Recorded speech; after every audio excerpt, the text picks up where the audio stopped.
Welcome everybody to another call this Thursday, Project Economy Discussions. I'm very pleased to welcome Jennifer Vessels, which I didn't have the chance to meet her before, but when we connected, I was so impressed with what she has achieved. It's you probably saw her career, her experience, but she has done a bit of everything. Transformation leader in Adobe, big turnaround. Cisco, founded two Silicon Valley companies. I think you've learned psychology as well. So, and you're an American, or you've been living in the US and Silicon Valley and Europe, so it's truly global. Person board member as well. You've launched so many initiatives. So I'm really happy that you have accepted to join us. Jennifer, I really look forward to the next hour to learn from you, to share some of your views of how you see the world, how can we evolve ourselves as well to become better and help others. So welcome very much to our session, Jennifer. Thank you. You're most welcome. It's delightful to be here. Can you tell us with your own words, Jennifer, a bit about your career and where did you start it and how you've moved through the different areas and the ladder and so on? Sure.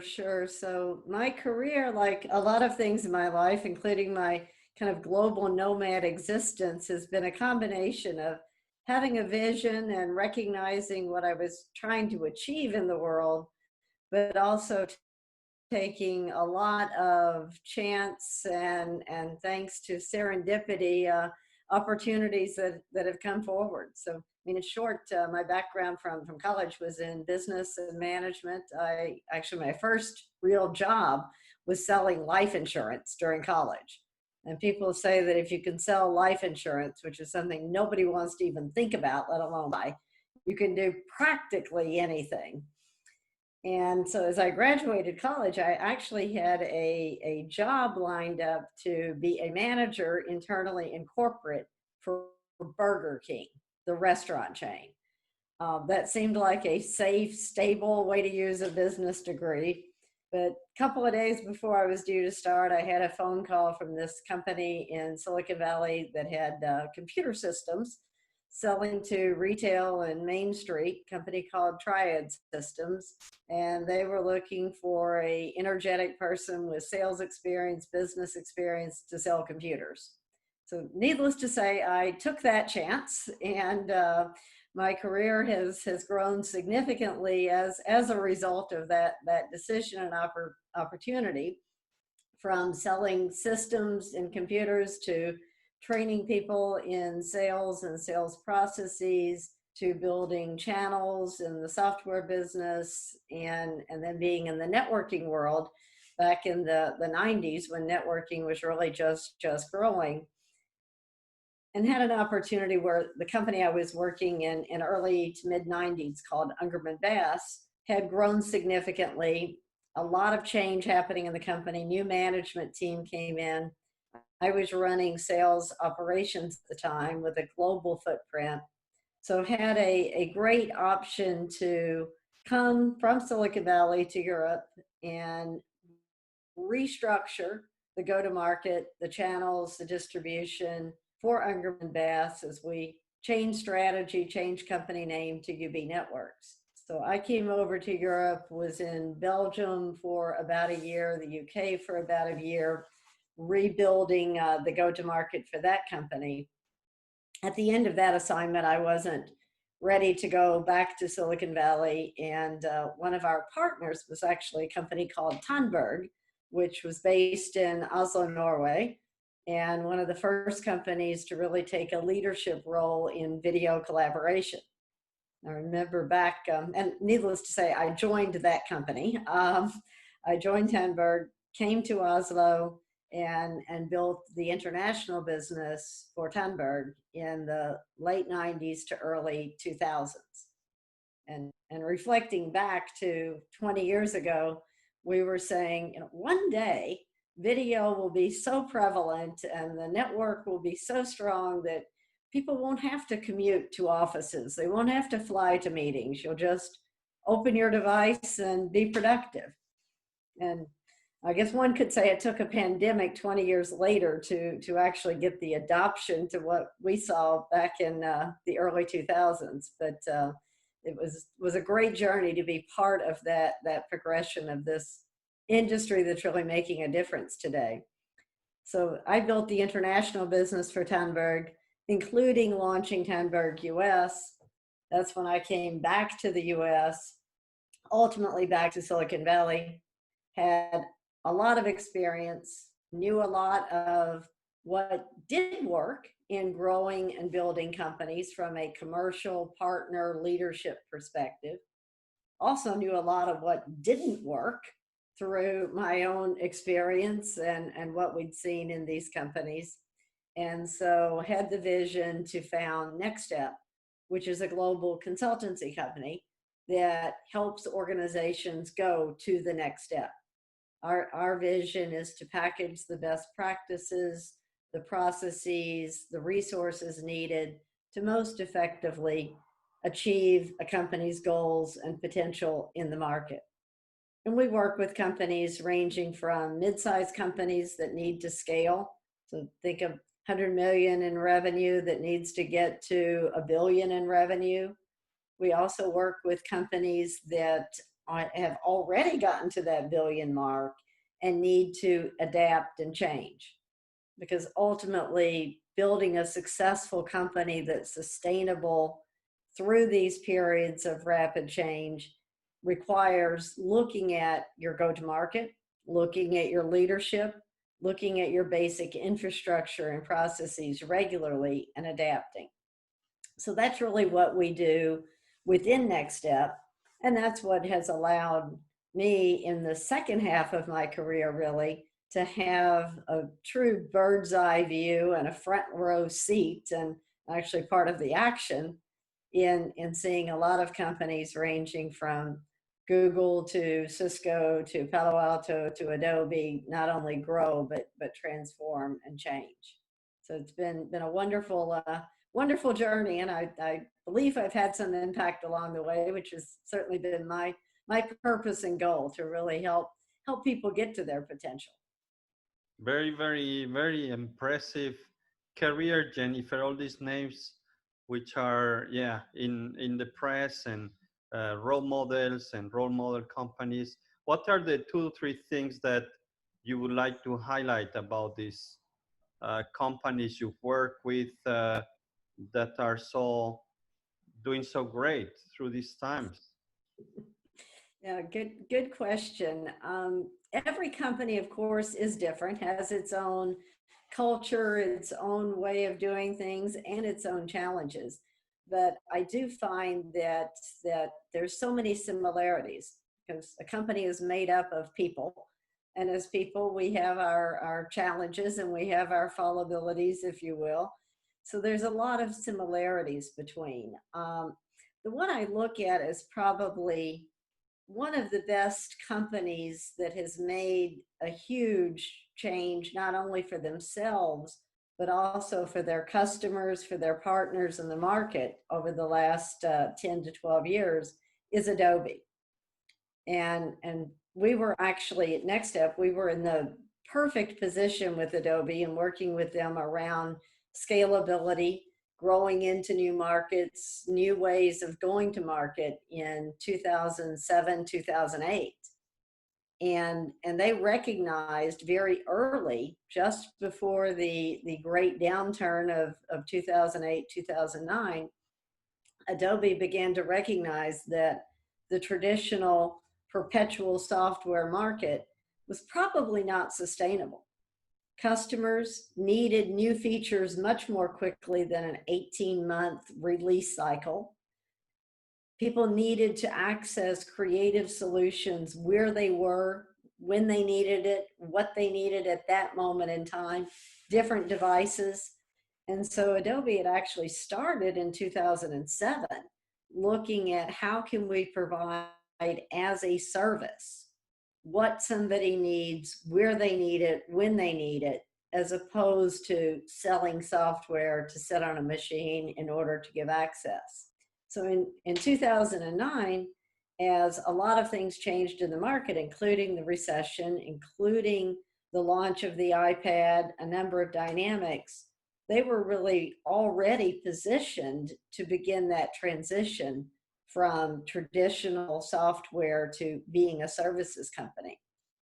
And the CEO, Shantanu, I consider one of the best leaders that I have worked with, in that he actually, at that time, went to Wall Street, went to his board, and was very clear that our stock is at a low rate at $19 a share.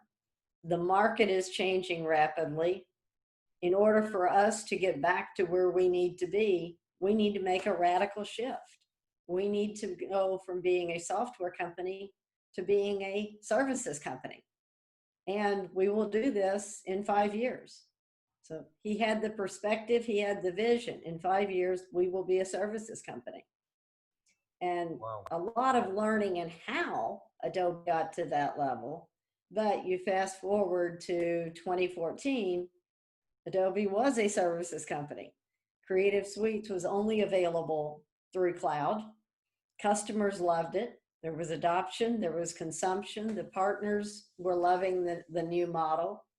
And the stock was already starting up from the $19 to $40 to $50 a share. And today, if you looked recently at the market, it's nearing $500 a share. And when I look at that, I see a lot of things that I believe many leaders can learn from the Adobe story. Having the perspective, being willing to embrace the market is changing. Now, let's not wait till it goes back to what it used to be. Let's not hide under a rock until something comes outside. Let's take responsibility for embracing change, have the vision, be clear on where you're going, and be willing to explore. Try things. When Shantanu was clear, we will be a services company, people would ask, so how are you going to do that? And in some situations, he would say, I really have no idea, but I know I have a great leadership team. We have phenomenal committed customers. We have extremely strong partners, and we're going to work through this together and we'll figure it out. So be willing to explore, learn by doing. There isn't a rule book or a set of steps that you can follow to work through change in your own environment. You have to try it. But don't try it only on your own, which is where collaboration comes in. And by working together with customers, partners, being open, being transparent, you can work through a lot of the questions of how are we going to get there by actually doing it. So one question I often, you've been working with some of the CEOs. How do you persuade them? How do you influence them? I guess these people know very well what they want to do, or how would you try to influence on whatever topic so that they get the attention and they support some of your ideas? Yeah, it's a couple of things. I mean, firstly, people have to want to be influenced in order for influence to happen. I mean, they've got to be open. And I can honestly say in the last 9 months during this pandemic, people have been a lot more open to becoming future ready and changing than I've ever seen, which is what is really exciting to me, that people recognize we can't hide under a rock. So helping them to see that change is inevitable is the first part of influencing. Secondly, for somebody to really do something different, they've got to see the what's in it for me. They've got to see the advantage. So I use a lot of questioning, especially in my work with leaders. I can't tell them why they need to change. I can ask them some questions around what their future can look like, what their goals are, what can be the implications or the outcomes of hiding under the rock or embracing change. And through that process, that's an indirect way of influencing. Change is something that's got to come from inside. Nobody wants to be changed. I mean, let's face it, when we think somebody or something is causing us to do something differently, we become negative and we resist. But when we shift the mindset to say, this is actually a good thing, we lean in and we begin to move forward. So I help people want to change as opposed to influencing them to change. Okay. It's a nice point of view. You want to influence them to want to change. I like it. It's nice insight. One other question, Jennifer. You've been in the tech world for, many years. And from the Adobe story, you can see that those who have a vision and can anticipate trends and act on them, they tend to be now the winners. And according to you, what's the next big thing? What's going to happen 5-10 years down the road? What's the next big thing that we don't see and you might have an idea? Another good question. And I'll answer it from the point of view of both my own perspective, but also to share a little bit of the Executive Growth Alliance, which is an initiative that I've been very passionate about and involved in heavily over the last 3 years, which informs my perspective. So basically, the Executive Growth Alliance is a global community of open, committed, brave leaders, which can be C-level, can be mid-level, of mid-sized to large companies. And when I say they're open, committed, and brave, they are the people that recognize we need to change. I want to be future ready myself, and I want my business to adapt and grow for success in the future. So in this global community, Executive Growth Alliance brings them together into small peer groups. And these are 6 to 10 leaders, different companies, that we curate based upon common challenges. And those challenges could be traditional companies that need to adapt a new open innovation culture and mindset and shift from being the large traditional minds of the past to innovative. It can be leaders that are struggling with how do we lead through uncertainty. Or it can be leaders in companies that are in a consistent ecosystem that they recognize they need to shift, such as healthcare, where we have a group of 10 organizations working together to rethink healthcare and how to provide safe, effective patient services in the future. We do this through a platform, purpose-built platform called Circles, that is virtual and allows us to bring people together in mixed groups. So we may have somebody from the Bay Area, San Francisco, somebody from the UK, from Latin America, Central Europe, the Nordic, South Africa, all working on these initiatives. So over the last year, and certainly the last 9 months of the pandemic, it's been very interesting as I've participated in a number of these executive growth circles to hear and see the questions, the movement, and the transitions that have come up. And from that, coming back to your question, from that, my perception is that people are needing to appreciate and work together in collaboration a lot more. There's more and more need for sharing of ideas. And especially when we no longer can fly off to a conference or go to a seminar, we need other ways to collaborate. So programs, tools, communities that bring people together for small working groups and can do that virtually I think are an area of a lot of growth and opportunity. We need humanness. So any tools, any processes that can help people to have that human connection, that's an area of huge value and growth. Nice. Another big interesting observation over these months is a lot of talk in all of our groups around business models and KPIs.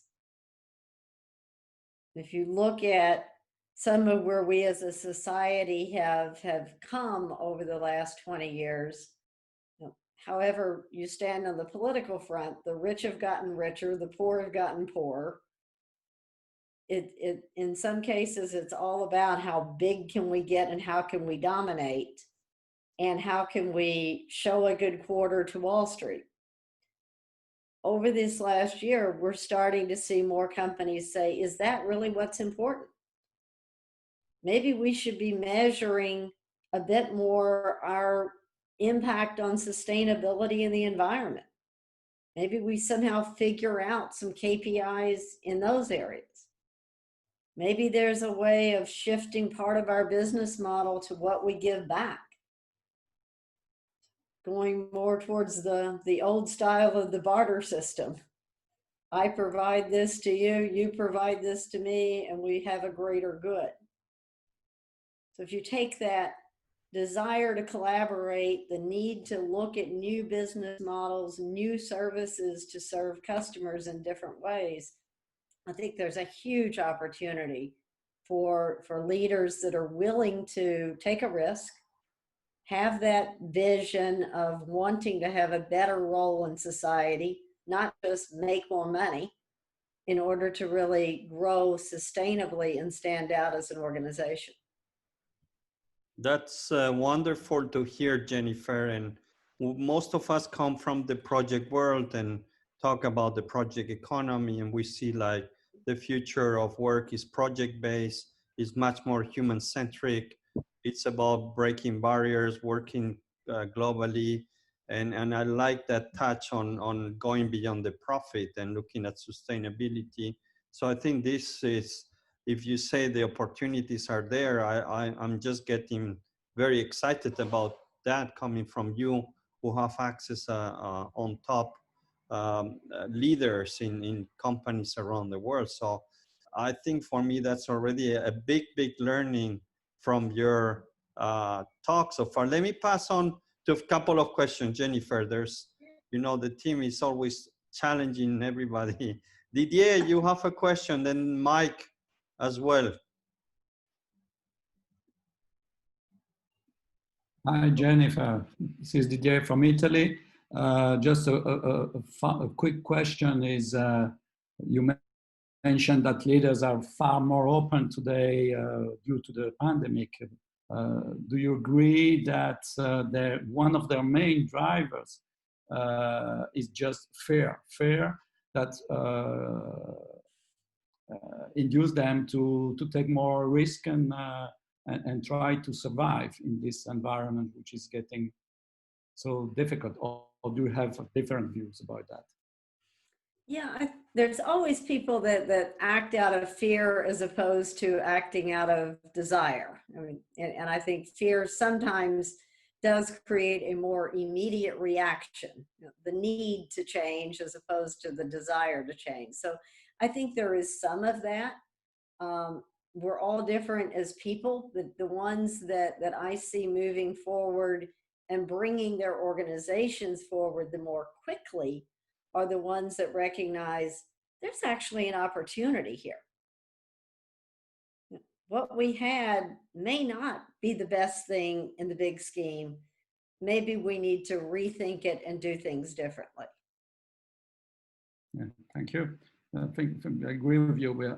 I'm involved lately with insurtech and insurance business, where we're seeing a great and fast acceleration in their openness versus innovation, whatever it is, disruption or whatever you call it.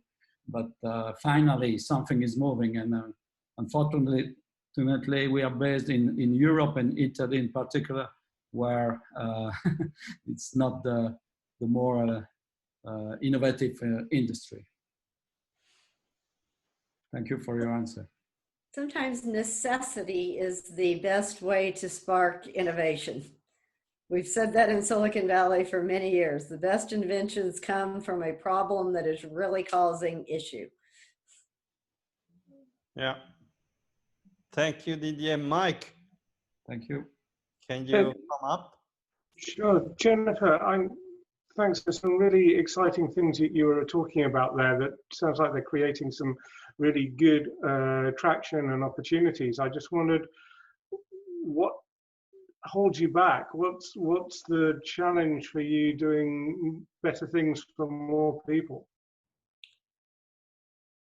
The main challenge is probably bandwidth. Having said that, the other side of the challenge for me, like I think a lot of leaders, is focusing on the right thing. So, you know, they always say, I don't have enough time. It's not a question of not enough time. I don't put it in the right places. So back to Antonio's great question of what's the next big thing. I can't say I have the perfect answer. So it is a question of balancing time, balancing resources, and the bandwidth to meet what I see as a huge opportunity right now, which is through EGA, the Executive Growth Alliance, bringing people together in these groups to collaborate and share. So if we have on the call any open, committed, brave leaders that are interested in supporting in some way, I'm very open to that. I might call you about that later. Perfect. Thank you. I think this group is all about that, Jennifer. You will. Let me go next to Freddie. Freddie, where are you calling from? London? Yes, from Oxford, UK. Nice. Yeah. So Jennifer, thank you. I got connected to Antonio not because of project management, but because of leadership, right? I read one of his papers about, you know, leaders learning to learn to sort of run and change the business at the same time.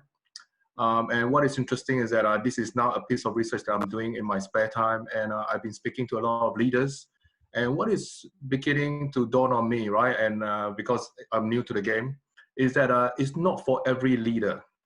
And I'm trying to link that to what you were saying about the mindset. So my question, as you can see here, is that is it a skill or a leadership thing that you can have, or is it something that either you have or not? Because I don't think every leader or every individual is, not that they are not willing to, but what if they are not able to? So I just want to get your view on, you know, is this something that is capable for everybody to do, or is it only for some people who are able to do that? No, I think we're all probably able to do just about anything. It's a question of what is the right thing and the right approach for any given person. And I often look at the question of, can I do this or should I do this, from the point of view of what I call motivated skills. What is your motivation? Which your motivation comes from your desire. What are you passionate about? What are you trying to achieve? That's going to motivate you. Motivation also kind of comes from your basic aptitude, which is who you are and your DNA and what you came into the world starting with. And then the skill part is learning how and the knowledge. So transforming an organization, you know, if you had the vision to really build a next generation, super future ready, hit it off the mark, have an impact company, if that is your passion in life and you have the aptitude to overcome fear, take risks, get out there and be a leader, if you have that aptitude, then you can learn the skills. How do I make decisions? How do I empower? How do I present to Wall Street? You can learn those skills, but it's got to be from your motivation, which is passion and aptitude, in my opinion. Thank you. Thank you for the question. We have Manuel and then Paula. Hi there. Just a question about the metrics and people that you were mentioning. When we are in a transformation process, then we always say that we must focus on people. But in the end, there is always these short-term metrics to follow. And even when we are not working at the office, but home working, it seems more difficult to engage people when we just talk about metrics, metrics, and metrics. And then as we don't engage people, then metrics don't go well. And it goes to a negative circle of metrics don't go well, then I go against people. But as I go against people, then metrics go worse and worse. So how to change this mindset in leadership that it's not just short-term metrics, but focus on people, and then they will let us go to the metrics. Yeah, it's a great observation. In fact, I wrote an article on LinkedIn a couple of weeks ago about human-centric leadership, touching on exactly that especially in this period of time when people have been working from home, they've been isolated, there's a lot of fear of the virus, fear of economic uncertainty. In this period in time, I mean, to really motivate people and to engage people to get to a level of business success, I believe you've got to put the metrics second and put the people first. Look at the people and the humanity and help them to feel valued, comfortable, and motivated. So as a manager, anyone here that has people working for you, I would suggest you focus your time on one-to-ones with those people, asking them questions. How are you doing? Showing human empathy in order to build up the individual people so that they can meet the metrics. We're seeing more and more that the companies and the leaders that are overlooking the people and going to where are we on the sales numbers, where are we on the productivity goals, they are falling quickly behind. So where you can have influence on even one or two people, showing and demonstrating success of human-centric leadership, caring, asking questions, that can go a long way. Because sometimes, kind of back to the how do you influence, I mean, sometimes if your company is all about metrics, I mean, you could go and talk all day to the leadership team of why that's wrong. The best thing you could do instead of that, I believe, is show the value of doing something different. 2 or 3 people working on a project that deliver better results, you demonstrate this works. That can be an influence. Thank you. Thank you, Manuel. Now, Paula. Thanks, Antonio. Jennifer, can you hear me? Yes. Oh, thank you. Sorry, there's no video today, just audio. So in your EGA leader groups that you've mentioned, and you're looking at indicators, or reshaping how your indicators are, measuring the success of each company, looking at more sustainability ideas and practices. How are diversity and inclusion indicators factored into those conversations on successful innovation and sustainability? And in particular, I'm interested in gender equity. What's your experience of those groups and those types of conversations factoring in indicators of diversity, inclusion, and gender equity? I can honestly say that in the last year, month over month, I see that growing. If I look back to 2019, most of our EGA groups were, in all honesty, white men between the age of 45 and 60. And we actively talked about the fact that they need more diversity, not only in the group, but also they need more diversity in their management team to be able to bring other views to the table. That was a bit of talking about it last year.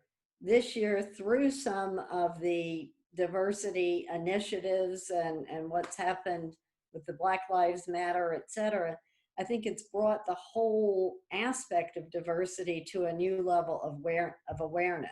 So I'm proud to say that we're probably at more like 70% white males compared to 85% last year.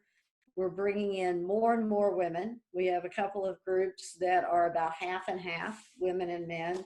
We're bringing in more young people, because that's another aspect of diversity that I think is absolutely essential, is to have the up and coming young leaders, the 28 to 38-year-old at the table, and certainly to have the diversity of people with different backgrounds in the conversations. And that's one of the things that we're really leveraging, the fact that we do all of our EGCs now in the virtual platform. So we have a lot more ability to do that mixing so that we have some greater value there. So it's a higher on the table. I haven't yet seen companies successfully putting KPIs and measurements around innovation coming out of diversity. And there's still the X number of people need to be white, X number of people need to be female, X number of, but I think the next level is really looking at how have we innovated through our diverse groups. We are starting to see a couple of companies experiment with return on innovation as a metric of allocating not only funding to innovation teams, but actually measuring the results that will come therefrom. And that's something that we could certainly look at. Where does diversity play in that? Well, that's definitely a more productive use of ROI than was used before. Certainly, return on innovation sounds like you're going to be able to progress towards measuring how your practices, your human resources practices of hiring and retaining a diverse workforce, including more gender equity in your workforce, will enable more productive conversations around innovative thought and growth and just new styles of leadership across generational divides. So thank you very much for that insight. I would be very interested in having further talks about that leadership group with you. Perfect. I'm sure Antonio will share my contact info. We'll share the contact details later when we share the recording. Interesting talking about diversity. I'm currently busy working with HBR to write their PM book, and we put that as a goal, is to have 50-50 examples of men and women when we write about projects and other type of diversity. So this is coming from HBR, which they're paying quite a lot of attention to these matters now. So it makes the work difficult, but I think the research should pay off later on. So I think it's a good thing that I want to share from this work. On your point, Paula. There's Susanna talking about books, and I like that question. Susanna, please go ahead. Where are you calling from, Susanna?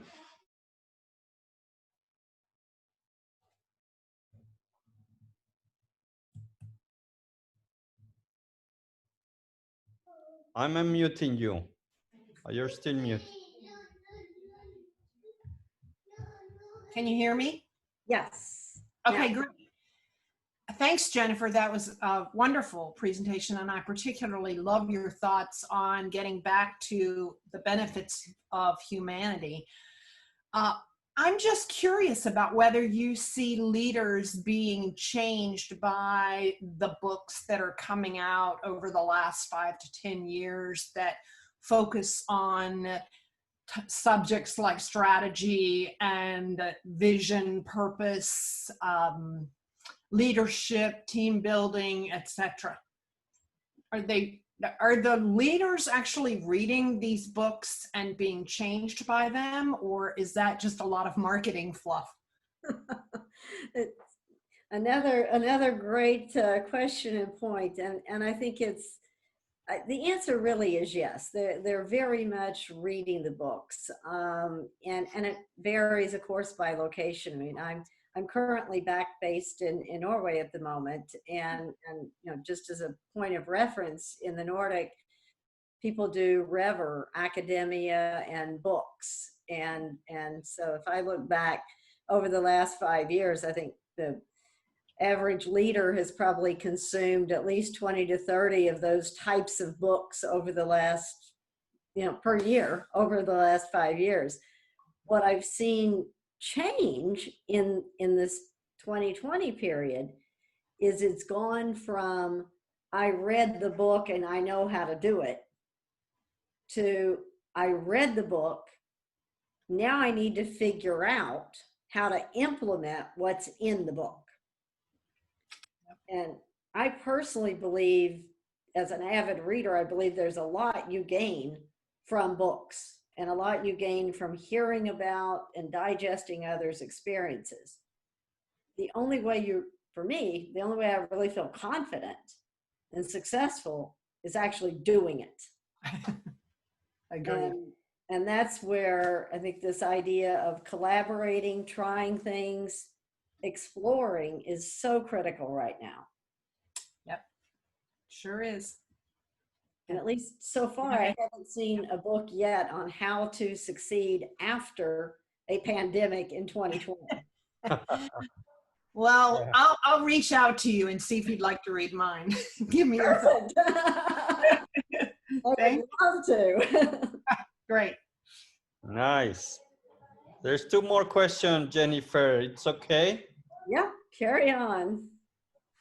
I'm letting Okay. you do the reading. I'm not reading them in chat so that I'm front and center to the people. So. Okay, thank you. Andre from Brazil, and then Agnieszka. Hi, Jennifer. Thank you for the presentation. I'm wondering, as you spoke about Adobe, how to deal today with the companies moving to an ecosystem model, and we have a core, still have a core, but we're improving with innovation. There could be two different kinds of leadership to management those companies, and how to bridge the gap between them, especially regarding, for example, different culture, purpose, and even metrics. You're absolutely spot on that to build and run a company in its core business, kind of gaining efficiencies and being productive in its core business, that is often a very different mindset. It's often a very different passion and skills than what it takes to innovate, change, create something new. I do think there are companies that have managed to do both, one piece at a time. And if I look at Adobe, that's one of them. I mean, the secret to doing that in the Adobe environment was start small with one tiny pilot initiative and put it in its own little playpen over here as a innovative project. Keep in mind, in those 5 years I talked about of Adobe, that was all about creative suites. That was one product. That didn't touch on Acrobat. It didn't touch on Experience. It was one thing. So if you're going to try to take your core and shift it, start small. Keep your core working. Work on the innovation with probably a different team, different metrics. You can't measure exploration and experimentation the way you measure productivity and results. So keep it isolated until you get to a point where you can begin to bring it into the rest of the business and then take the next thing into the playpen, build it, bring it in. A lot of companies struggle with this, and I see a couple of different options. One is that model, kind of keep a little innovation incubation. Another is take the innovative idea, spin it out as its own company, a carve out, so that it's no longer restricted by the KPIs and the measurements. Invest in it, let it grow, and eventually either experiment with how you can take it further forward or bring it back into the company. It's hard if you try to do both simultaneously without being clear. We often say it's like riding two horses at the same time. If you've got a foot on one and a foot on the other, it's all up to chance of whether you get your feet pulled apart or you fall off and you get trampled. Okay, thank you. Okay, let's go to Agnieszka, and then Yes, it's my turn. go ahead. Okay, thank you, Jennifer, for your great inspirational talk and answer to the questions. I would like to ask about the leaders, because you talk a lot about the leaders in business and about this sharing the knowledge and collaborate.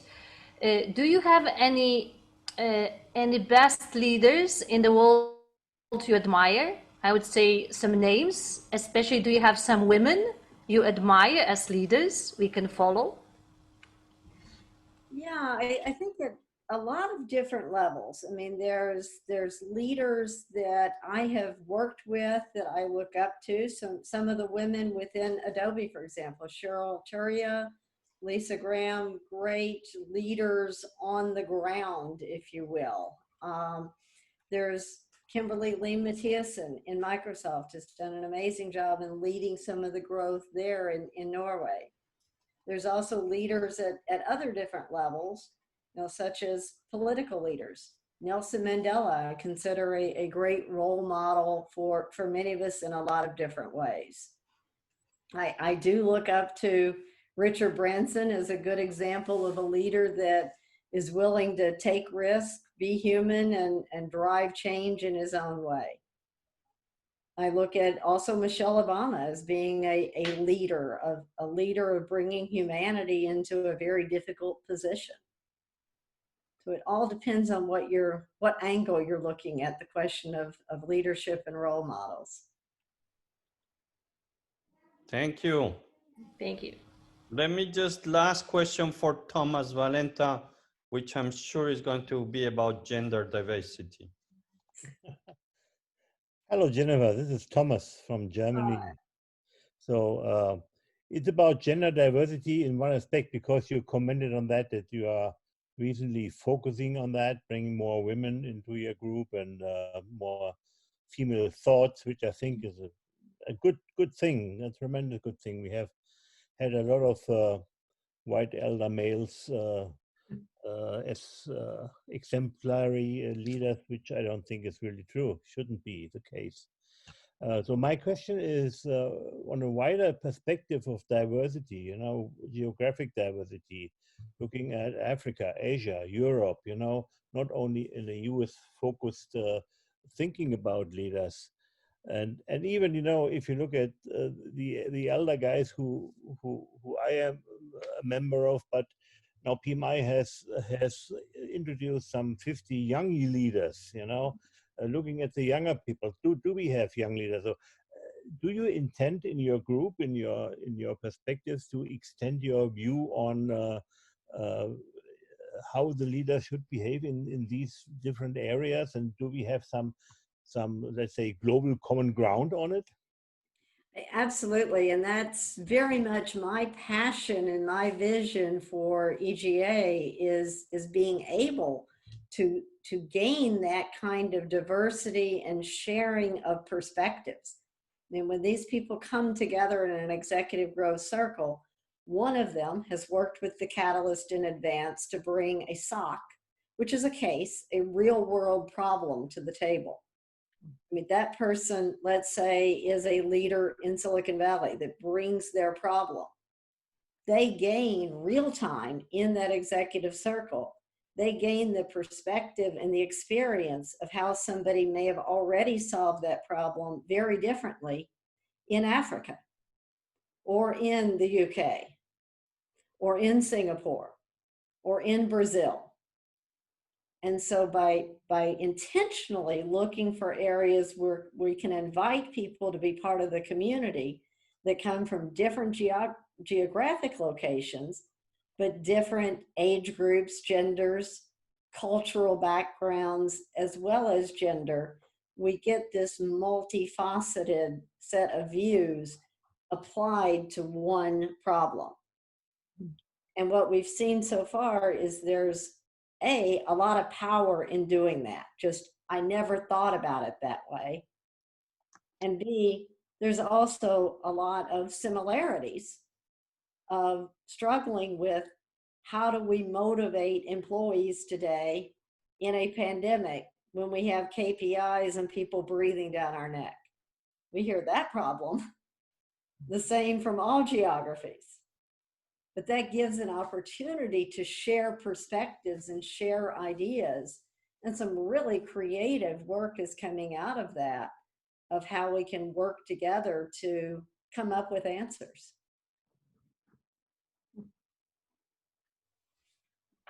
Well, thank you, Jennifer. Thank you, Thomas. And thank you, everybody, for your time. Jennifer, thanks for the time for answering all the questions from the team. You see a highly motivated team, willing to learn, willing to support and help. So I'm sure you'll get some mails or calls later on, and see if we can help you as well from our side to do things better and provide some optimism around the world, which is basically what we want. Thank you, Jennifer. Very much appreciate your time and your thinking. Most welcome. It's been a pleasure to be here, and I really look forward to working with any of you or others you know to help make the world a better place. That's what we're all about. Nice. Thank you, everybody. Thanks. Next week. Thank you. Bye. Have a good day.